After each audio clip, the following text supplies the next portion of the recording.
Perkenalkan, nama saya Michael Hendrik Surian. Saya dari program studi S1 Informatika dengan NIM 11S25007. Pada video kali ini, saya akan menjelaskan penyelesaian tugas simulasi sistem piket mahasiswa di Institut Teknologi Dell menggunakan pendekatan Discrete Event Simulation. Yang dimana pada permasalahan ini dinyatakan bahwa terdapat 7 mahasiswa yang piket dengan proses kerja terdiri dari 3 tahap utama, yakni yang pertama, mahasiswa memasukkan lauk ke dalam ompreng dengan waktu 30 hingga 60 detik atau 1 menit per ompreng. Yang kedua, mengangkat ompreng ke meja sebanyak 4 hingga 7 ompreng dalam waktu 20 hingga 60 detik. Dan juga yang ketiga, yakni untuk menembakkan nasi ke dalam ompreng dengan waktu 30 hingga 60 detik per ompreng. Yang dimana pada proses ini dilakukan untuk 60 meja yang masing-masing terdiri dari 3 orang mahasiswa dan kegiatan dimulai pada pukul 7 pagi.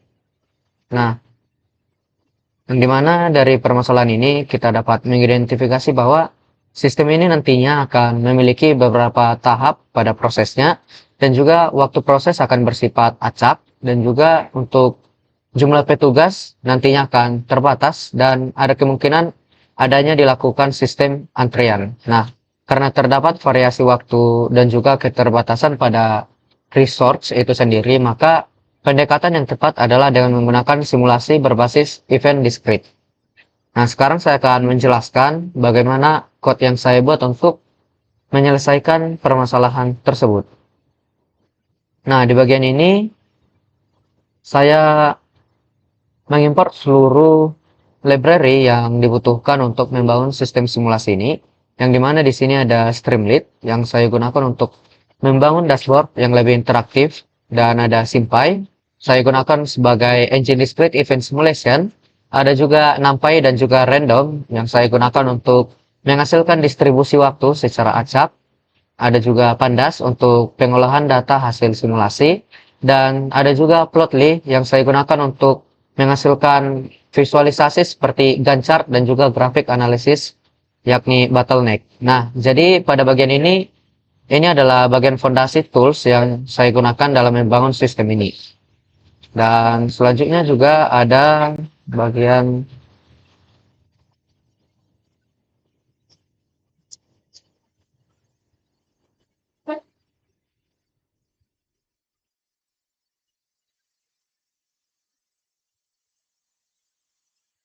Nah, pada bagian ini ada data class atau class simconfig, yang dimana pada bagian ini saya membuat struktur konfigurasi sistem menggunakan data class yang di dalamnya terdapat parameter seperti jumlah meja, jumlah mahasiswa per meja, jumlah petugas setiap tahap, serta distribusi waktu dalam proses tersebut. Nah, dengan pendekatan ini maka sistem ini akan menjadi lebih fleksibel karena parameter bisa diubah tanpa mengubah logika utama pada simulasi ini. Lalu ada juga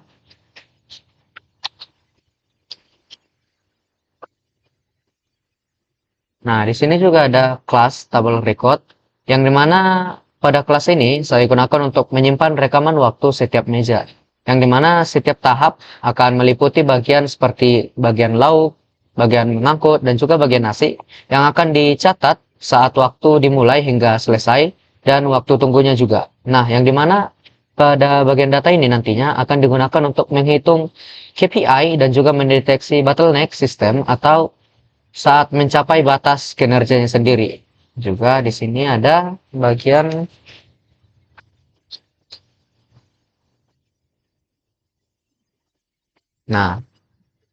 di sini juga ada bagian class picket simulation.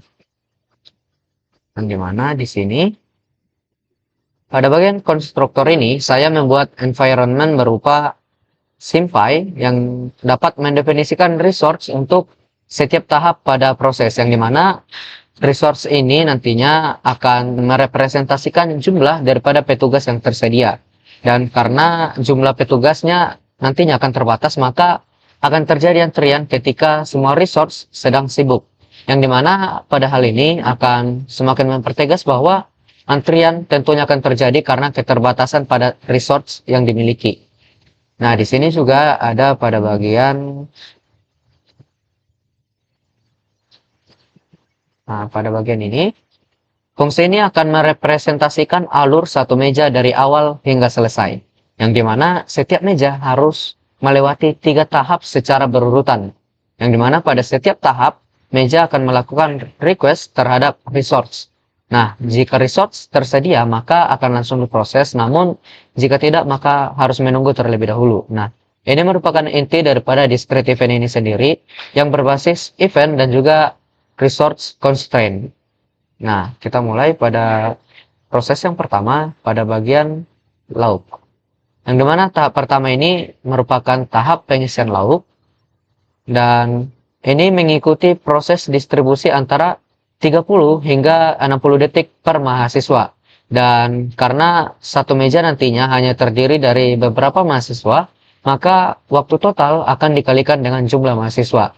Dan setelah proses itu selesai, waktu nantinya akan dicatat. Oke, yang selanjutnya pada tahap angkut, ini merupakan proses kedua. Nah, di sini akan ada sedikit perbedaan karena ini menggunakan konsep batch, yang dimana satu petugas nantinya dapat mengangkut 4-7 ompreng sekaligus. Nah, maka sistem menghitung yakni berapa perjalanan yang diperlukan. Nah, oleh karena itu, total waktu angkut nantinya adalah jumlah perjalanan dikali dengan waktu per perjalanan. Nah, pada bagian proses yang ketiga yakni ini adalah tahap yang terakhir pada bagian pengisian nasi. Yang dimana di sini mekanismenya mirip dengan tahap lauk sebelumnya. Dan setelah tahap ini dinyatakan selesai, maka meja akan dianggap selesai dan seluruh prosesnya juga akan dianggap selesai. Nah, selanjutnya di sini juga ada pada bagian ini ada pada bagian different solve, yang dimana fungsi ini berfungsi untuk menjalankan seluruh environment pada simulasi yang kita lakukan, yang dimana semua meja nantinya akan dimasukkan ke dalam sistem sebagai proses, yang dimana environment akan berjalan sampai seluruh event selesai diproses. Nah, setelah itu hasilnya nanti akan dikumpulkan dalam bentuk objek sebagai hasil daripada simulasi yang telah dilakukan. Lalu ada juga code untuk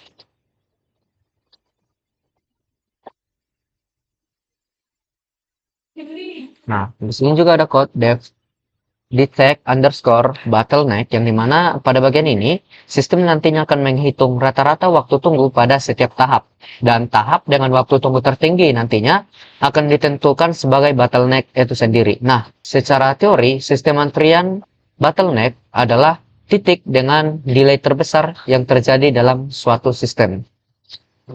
Selanjutnya ada juga code pada depth sensitivity underscore analysis, yang dimana pada bagian ini akan dilakukan simulasi ulang dengan menambah satu petugas pada tahap bottleneck, yang dimana tujuannya yakni untuk melihat dampak terhadap total waktu terhadap penyelesaian. Nah, ini juga digunakan sebagai dasar rekomendasi pada perbaikan sistem yang telah kita lakukan. Selanjutnya di sini juga ada pada bagian ini pada bagian sidebar atau bagian dashboardnya sendiri nantinya, yang dimana pada dev build underscore sidebar ini, pada bagian ini dibuat tampilan UI atau interface antarmuka yang lebih interaktif menggunakan Streamlit, yang dimana user nantinya akan dapat mengubah parameter sistem seperti jumlah petugas dan juga jumlah meja tanpa mengubah code secara langsung. Nah, dari simulasi ini dapat kita kesimpulkan bahwa pendekatan discrete event simulation dapat kita katakan akan cukup efektif untuk menganalisis sistem piket ini sendiri, karena model ini akan mampu mengidentifikasi bottleneck dan juga mengevaluasi dampak daripada perubahan jumlah petugas terhadap efisiensi sistem. Nah, dengan demikian maka keputusan perbaikan sistem ini akan dapat dibuat berdasarkan data simulasi dan bukan hanya sekedar asumsi. Nah, lalu sekarang saya akan mencoba untuk menjalankan simulasi tersebut.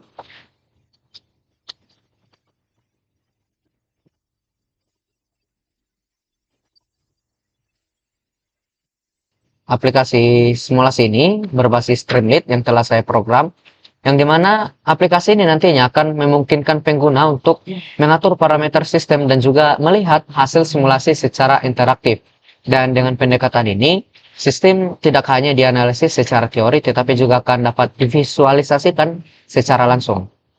Nah, pada bagian layar kita telah melihat tampilan awal daripada aplikasi yang telah saya buat, yang dimana pada bagian sebelah kiri dapat kita lihat sidebar konfigurasi, yang gunanya ini untuk pengguna nantinya dapat mengatur jumlah meja, jumlah mahasiswa per meja, jumlah petugas, yang dimana terdiri dari petugas untuk bagian lauk, petugas untuk bagian mengangkut, dan juga petugas untuk bagian nasi.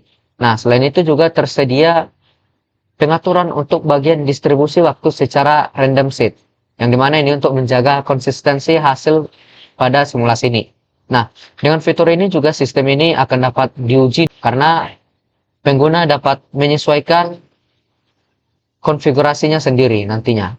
Nah, di sini user akan dapat menjalankan program dengan mengklik pada button Run Simulation.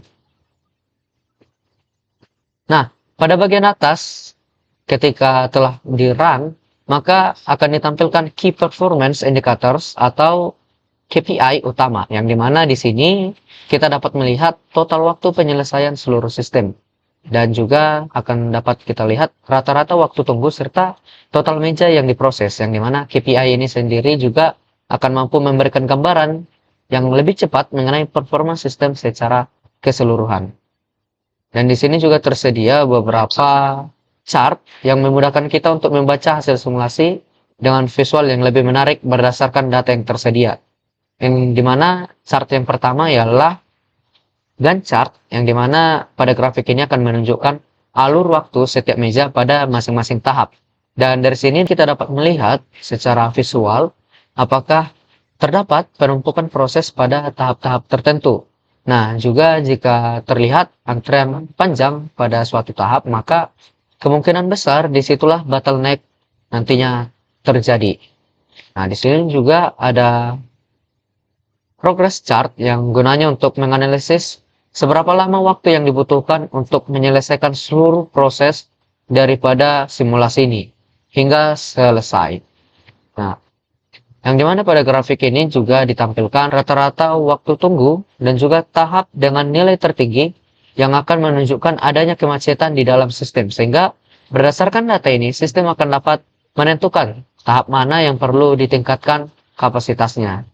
Nah, ada juga beberapa chart lainnya seperti pada bagian bottleneck, distribusi, dan juga kumulatif. Dan sini juga ada chart sensitivity, yang dimana pada bagian ini akan dilakukan simulasi ulang dengan menambah satu petugas pada tahap bottleneck, yang kemudian akan dibandingkan dengan total waktu sebelum dan juga sesudah perbaikan. Dan jika dirasa terjadi penurunan yang signifikan pada total waktu pada sistem ini, maka penambahan petugas pada tahap tersebut dapat dinyatakan terbukti dan juga efektif. Nah, maka secara praktis dapat kita katakan bahwa aplikasi ini dapat membantu kita dalam pengambilan keputusan membuat sebuah sistem pelaksanaan piket. Nah, misalnya untuk menentukan apakah perlu menambahkan petugas pada suatu tahap tertentu atau kita hanya perlu cukup untuk mengatur ulang pembagian tugas agar lebih merata lagi. Nah, dengan adanya simulasi ini tentunya keputusan-keputusan tersebut akan dapat dibuat dengan lebih akurat lagi berdasarkan data dan bukan sekedar perkiraan semata saja. Nah, maka dengan demikian sistem ini nantinya tidak hanya akan mensimulasikan proses piket, tetapi juga dapat menganalisis performa dan memberikan rekomendasi perbaikan. Dan dengan pendekatan discrete event simulation ini, maka akan sangat memungkinkan bahwa sebuah sistem dapat dianalisis secara lebih realistis dan juga akan lebih terukur. Nah, dengan demikian saya rasa penjelasan dan juga demonstrasi daripada aplikasi simulasi sistem piket mahasiswa yang saya rancang ini. Terima kasih atas perhatian yang diberikan. Semoga penjelasan yang saya sampaikan dapat membantu dalam memahami bagaimana kiranya konsep simulasi ini dapat diterapkan dalam permasalahan nyata. Akhir kata saya ucapkan terima kasih. Sekian.